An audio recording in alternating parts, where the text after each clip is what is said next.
Okay guys, welcome back to the final video of our crochet hook case.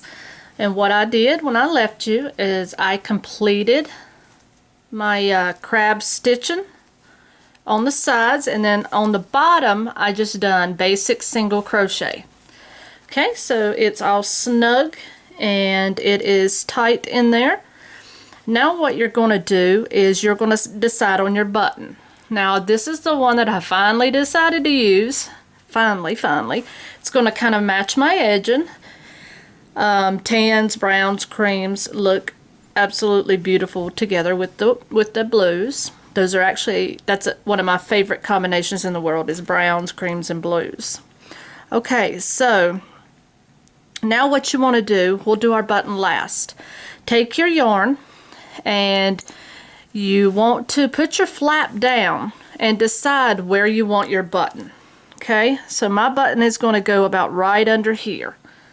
So what I did is I counted over, and depending on the size of your button, this is going to be different. With the size button that I have, my button is about, it's about an inch button around. Okay, so I put in my stitch where it's going to be snug right here with my button. Let's see if I zoom in. Okay, so when I fold it down, this is going to be right up against it, and then I'm going to count over until I get to the next button or the next stitch right there that's going to keep it snug. So I'm looking at 4 stitches across. Okay, so then what you do, and you can do a latch like this any way you want to do it. There's no set way. This is my way. Okay, so then I slip stitched into that stitch. Now I'm going to chain about 6, 4, 5, and 6. Okay, now I'm going to skip over to that 4th one. So there's 1, 2, 3, 4, and I'm going to slip into that. So that's going to give you your little button flap. This yarn is terrible for splitting. Okay, so then what you're going to do is you're going to chain 1, and you're going to turn it around, and you're going to go back in on the outside part of this, and you're just going to single crochet back across this little hoop here. Okay, you want to give it a little bit of strength, so you can do it a little tighter if you'd like. So I will have 5 stitches across and go in there. Okay, and if you even want to go back in here, you can. It's totally up to you. Depends on how secure that you want it. And I think that I'm going to go right through the top of this. If I can get through to it. See if that works. And I'm just going to do a slip stitch.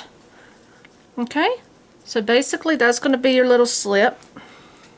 You're going to section that off, and what you want to do is wrap that and pull it through. There's a knot in my yarn, isn't there? Well, that'll cause a little dilemma, but we're just going to work right through that right at the moment. Provided I could get it through here. Provided I could get it through there. Give me just a second. Of course it's going to knot up on me at the end. Why not? Okay, so anyway, I'll work that out. Alright, so you guys understand what I'm talking about. You're going to then you want to try to end where your stitches are together over here. Then that way you can just kind of tie this off. Here, let's try this. Much better. We'll get that through there now.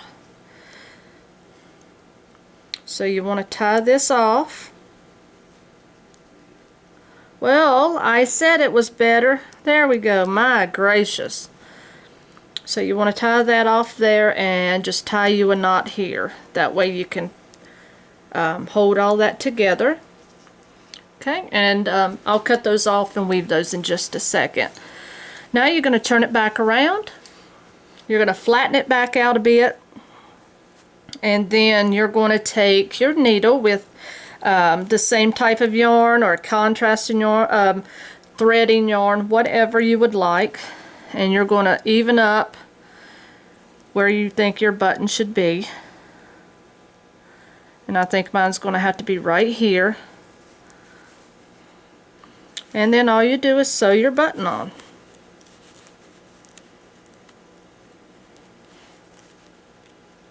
Okay, you'll have to stretch it a bit to get down in there. And pull your button through. Make sure you have about a good 9-10 inches as far as your thread and yarn. You want to give yourself plenty of room to work in. Okay.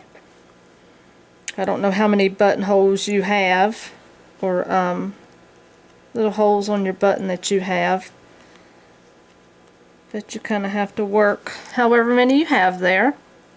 So we get the picture of this.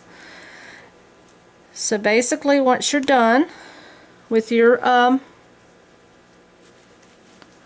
button, you're going to, and I'll finish mine here in just a few minutes.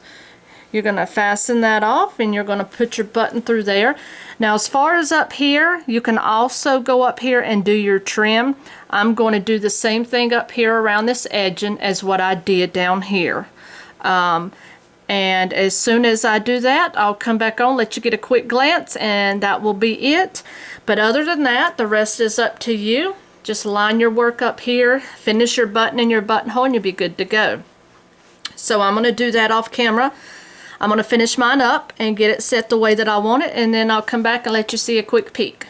Okay, I hope you guys enjoyed the Wednesday's weekly pattern with me this week, and look for it every Wednesday of every week, providing everything's all and well every week.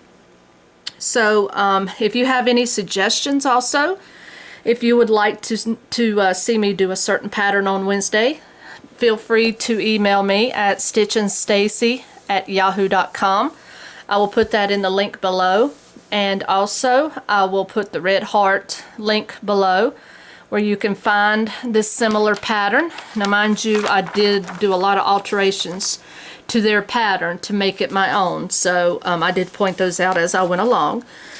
But this is redheart.com. This is their pattern for a similar pouch.